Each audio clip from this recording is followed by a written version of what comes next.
Ross Coulthart talks about a new program investigating UFOs. We've got that and a lot more to talk about today, so get in here. This is Jack with Cosmic Road. I talk about UFOs and the paranormal. Please hit like and subscribe and let me know what you guys think in the comments below. Okay, let's just get right to what Ross is talking about. Oh, by the way, I was on Disclosure Tonight with Tom Fessler the other day, and he was talking about this, and I knew instantly I had to make a video about it. So thanks for the nudge, Tom. All right, here we go. Here's Ross. Probably getting very sick of listening to me by now. I sure am. But before I finish, I want to tell you about an initiative that I'm involved in back in Australia. The Non-Human Intelligence Research Institute, NHIR.org. It's been founded with the extremely generous support of an Australian neuroscientist and businessman called Dr. Anton Uvarov. It's the first organisation of its kind in the Australasian region. We plan to fund collaborative scientific research projects into unidentified anomalous phenomena. And we are very interested in funding generously collaborations with scientists worldwide. We're already working with Dr. Beatrice Villarol, who I know is presenting at this conference, to assist her superb research into so-called astronomical transients. Another planned project is the construction of absolutely state-of-the-art observation stations that will be placed in UAP hotspots. These will be mobile, using absolutely best-case, top-of-the-line technology. We hope they will collect extensive data on UAP. So if anyone here, or anyone watching, thinks they have a scientific project that might help us crack the mystery of UAPs, and you're interested in pitching for NHIR Institute's funding support, and I can tell you, Anton's deadly serious. He wants to support good science. Let's talk. Let's talk, guys. Okay, so I love it. A new program studying UFOs, like a grassroots sort of program, not coming from the government, but from individuals looking into UFOs and studying them scientifically with mobile stations. They can go to hot spots, Skinwalker Ranch, that kind of thing. Maybe there's a Skinwalker Ranch of Australia, although he does say this is an international effort. So yeah, I can't wait to see what this new program does and what they're able to uncover. Now, I think that any program studying UFOs really needs to have more of a, kitchen sink approach, not just nuts and bolts science, but consciousness-based stuff as well. As we've seen on, for example, The Secret of Skinwalker Ranch, when they brought in Native Americans to do a ceremony, they had amazing UFO activity. They had 2 UFOs that went right into the mesa, right above where the Native Americans were doing their ceremony. So, try more alternate methods as well. I would hope, I think this is going to be more of a nuts and boltsy science stuff, but we've also seen on The Secrets of Skinwalker Ranch, again, to use that show for an example, that works too. So, so either way, a new program is going forward, looking into this stuff. I love it. I can't wait to see what they uncover, and it'd be cool if we got like another reality show or something like that, following what they are doing, going around to these hot spots and seeing what they're able to uncover. And if they, because some hot spots, I think, are actually hot people, and, people that are interacting with the phenomenon may be drawn to them, or they are drawn to the phenomenon, or they are resonating at the right wavelength, whatever the case may be. Some people have these experiences more than others and even able to summon this phenomenon, like Chris Bledsoe. So, that may be one approach too, to study certain people as well as certain locations. Either way, great stuff. So, let me know your thoughts on Ross's new endeavor in the comments below. Meanwhile, check this out. Gary Nolan has some strong words for AARO, AARO has discredited itself beyond redemption. No one will trust them except to put disinformation and bad science. Let me pre-debunk their next announcement. They will release only conclusions, no raw data, and no methods. The worst kind of science that is ever done. AARO, prove me wrong. But I know you won't. You might as well just shut down if you can't prove me wrong. The ICIG review and audit of AARO can't come too soon.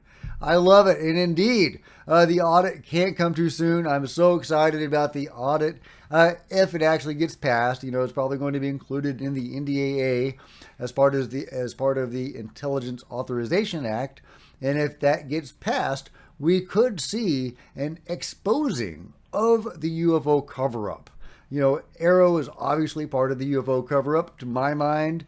And if they could find the links between the people at AARO, like the lovely Dr. Shankar Patrick, you can't get more lovely than Shankar Patrick, except maybe Tim Phillips, who's the new current acting director of AARO. But if you could find links between these guys in their puppet masters of the UFO control group, wouldn't that be something? I mean, I'm sure it's all going to be hidden. They're not going to be able to find anything. But what if they did? What if they, did a study of AARO, an audit of AARO, turning over the rocks, and they found some worms under those rocks, some snakes? Wouldn't that be interesting? And it's possible, guys. It is conceivable at this moment that could happen. Unlikely, but conceivable. So yeah, love it. Meanwhile, Jay Anderson is talking about the Coral Castle. Now, I've talked about the Coral Castle before, but it bears repeating, guys. This thing is amazing. It's mysterious. And if we could uncover the secrets of the Coral Castle, we could uncover very likely lost high technology, maybe of the kind that was used to build the pyramids. And the Coral Castle was not built that long ago. So this is something in our modern world that possibly using lost technology. So let's go over what Jay is saying here.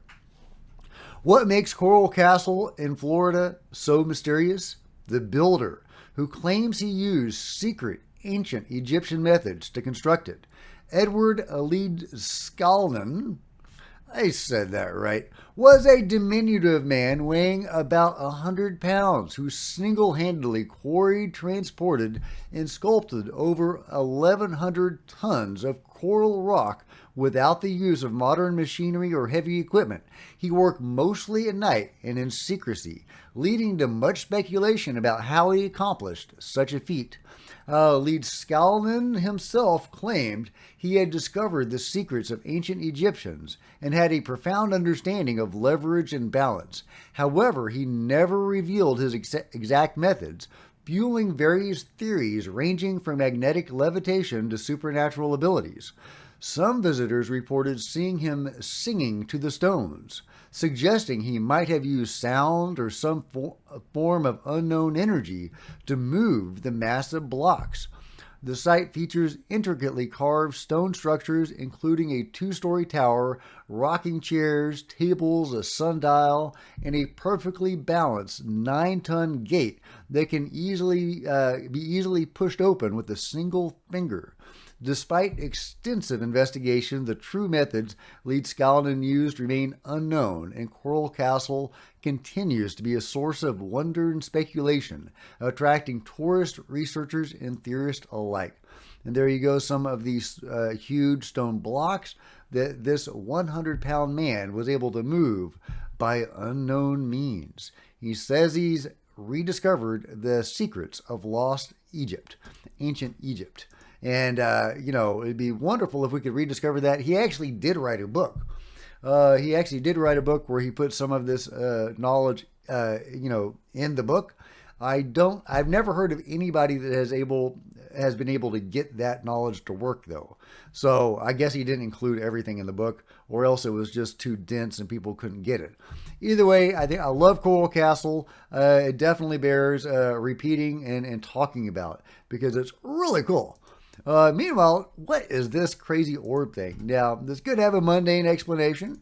Maybe it's a bug and the camera is just, not picking it up right. But look at that thing. look at this very intriguing object, whatever this thing is.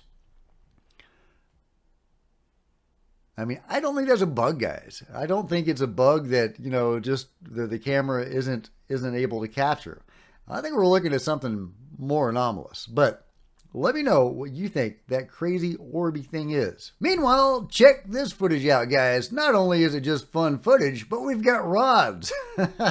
We've got rods, guys. I don't talk much about rods. Rods came along before I was on the scene, but they are super intriguing. Are they bugs? A lot of people think they're bugs. They could well be bugs, but they are weird. Why are they weird? Well, they all have kind of a consistent shape to them.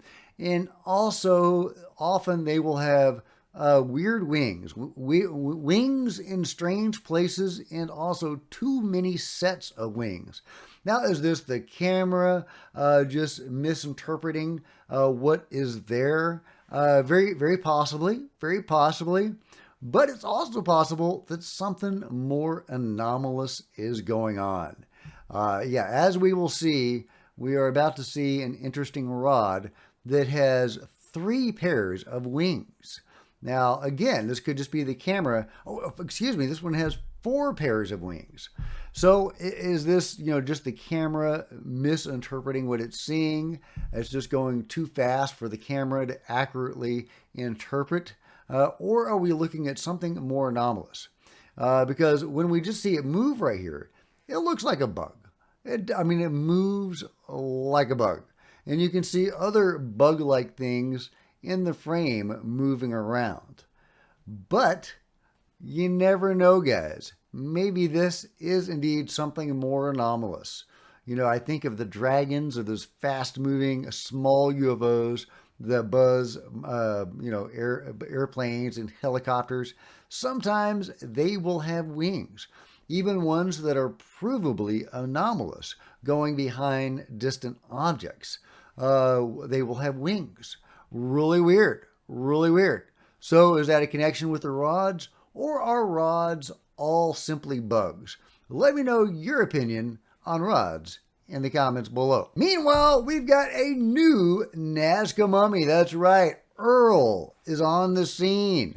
They call him Earl or it Earl. We don't actually know the sex of Earl or the gender of Earl yet. So get prepared for a gender reveal, Nazca mummy style. And I will make a separate dedicated video about Earl and a general Nazca mummy news update. But I just wanted to give you a little teaser because we've got bodies, y'all. We've got bodies. And we have a new one on the scene, and his name is Earl. Meanwhile, did you know that 800 years ago in Italy, they had skyscrapers? What? Skyscrapers 800 years ago? That's insane. 800 years ago, Italy had a city of skyscrapers. It's known as the Manhattan of the Middle Ages. So what happened to them all? And this is an artist's depiction of what it may have looked like. And you can see all the many quote-unquote skyscrapers that they had. And there are some that are still standing today, and they look exactly like that artist's depiction. But apparently that is just one remaining surviving example of what used to be a widespread thing. Crazy, right? So let's see, what happened to them all? The city of Bologna, I don't know how to say that, may have had close to 200 of these towers in the Middle Ages. They were mostly around 80 feet tall, some over 300 feet. Fewer than 20 still stand, of which the 320-foot Sinelli is the tallest. So what were they for? They were essentially medieval status symbols. By the 13th century, Bologna was one of Europe's most populated cities. It was a thriving commercial center and home of the Western world's oldest university. But violence was brewing. There was an ongoing power struggle between two factions, the papacy and the Holy Roman Empire. Bologna became a city of noble families of opposing factions, vying for status and power, often violently. So families needed defensive structures, but without the space to build castles, they built upwards. Towers became popular because the taller you built, the greater the status you earned. And I'll let you read the full thing at your leisure, but I thought that was really interesting. Yeah, Italy 800 years ago had skyscrapers. Meanwhile, one of Jon Stewart's viewers did an analysis on the video of the alien, of the supposed alien, in the alien interview video. And let's go over the analysis. Okay, all right. And this is just one person's take, so, take a grain of salt or, use your own discernment. But here's what this person had to say. Joint movements, rigidity, and positioning. Observing the limbs in the frames, they appear to have a natural range of motion without obvious stiffness or mechanical movements. The angles of the joints seem consistent with human anatomy. Facial movements. Expressions. The facial expressions in the frames seem fluid and varied, indicating a natural range of human expressions. There doesn't appear to be a static or limited range of movement that would suggest a puppet. Yeah, and you can kind of see the little micro movements in the face. It's very interesting. If that is legit, if I am seeing what I think I'm seeing when I view that video, and I see the little facial expressions, I don't think they would include that in a puppet. I really don't, especially not as subtle as it appears to be. Eye movements, blinking and movements. From the frames available, the eyes appear natural. Although it's difficult to assess blinking in still frames, the position and orientation of the eyes in each frame seem consistent with natural eye movement. And yeah, it doesn't blink because it's wearing a lens over the eye. Material texture, skin texture. The skin texture looks consistent with human skin. There are no obvious signs of fabric, rubber, or plastic material that would indicate a puppet. The lighting and shadows on the skin also appear natural. Conclusion. Based on the frames provided, there are no clear indications that the person in the video is a puppet. The movements, facial expressions, and skin texture all suggest that the person is real. Keeps on saying person. However, for a more definitive analysis, examining the video in motion and possibly using more advanced detection techniques would be beneficial. If you have any specific concerns or observations, please let me know. Okay, so they're just examining the still frames and not the video in motion. I find that strange.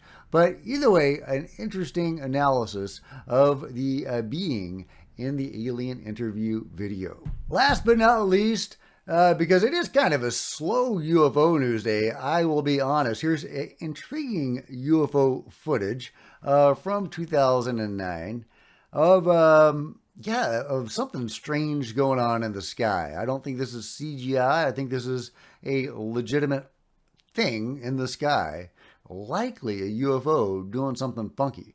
Now, sometimes UFOs do funky things like expel gases and stuff like that. Sometimes smaller objects will come out of a larger object, and that could be what we're looking at here. I think this is just really intriguing footage, likely legit.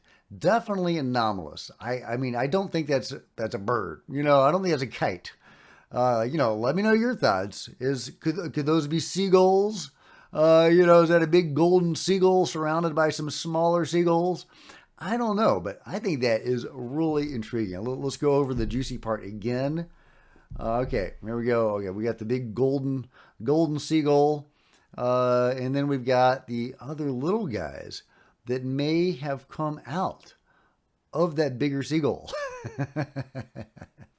I'm channeling my inner McWest. So what do you think we're looking at? Is this legit? And if so, can it be explained by some sort of mundane reason?